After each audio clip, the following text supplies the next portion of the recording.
अस्सलाम वालेकुम नाज़रीन, मैं हूँ आपकी मेज़बान नाइला भट्टी और नजर डालते हैं आज की अहम तरीन खबरों पर। डेस्का से मलिक इमरान की रिपोर्ट के मुताबिक सिलसिले नक्शबंदिया वैसे तंजीमुल अख़वान जिला सियालकोट का माहाना ज़िक्र कल्बी इज्तिमा दारुल इरफान डेस्का मरकज़ में मुनक़िद हुआ, जिसमें ख़वातीन समेत जिला भर के सालकीन ने कसीर तादाद में शिरकत की। शेख सिलसिला सरबराह तंजीमुल अख़वान पाकिस्तान अमीर अब्दुल कदीर रवा ने सालकीन से वीडियो लिंक खिताब किया। इस मौके पर खिताब करते हुए साहब मजाज अब्दुल हमीद झीना एडवोकेट ने नए आने वाले साथियों को तरीक़े ज़िक्र सिखाया। आखिर में मुल्क की तरक्की और सलामती के लिए दुआएं की गई। सालकीन के लिए लंगर से तवाज़ा की गई। उसने ये भी तालीम दे दी कि मैं जानता हूँ कि तू कमजोर है, मैं जानता हूँ कि तू नादानियां कर रहा है, तो माफी मांग, मैं तुझे माफ करूँ, तो हिफाजत मांग, मैं तुझे महफूज कर रहा हूँ। देखो ना, फरमाया अल्लाह करीम ने, लेकिन वो बुनियाद है वो ये है कि रब्बना अलैका तवक्कलना व अलैका अनबना व अलैका मसीर।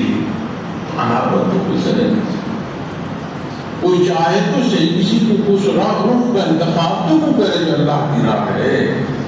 तो फिर वो फरमाता है कि गुनाहों तक की बख्शिश जो तालीम दे रहे, मांगो मुझसे गुनाहों की बख्शिश। कादिर मुतलक है रब, ये उसी तरफ के कदम है।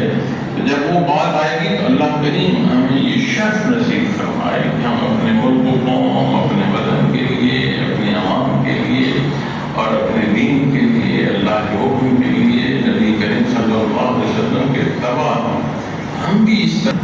तो इससे पहले जो सूरह मुबारक है उसमें हज़रत इब्राहीम अलैहिस्सलाम का जो है अल्लाह करीम ने ज़िक्र फरमाया और आप अलैहिस्सलाम की जो दुआएं हैं उन्हें इरशाद फरमाया और इरशाद फरमाया रब्बना अलैका तवक्कलना व अलैका अनबना व अलैका मसीर।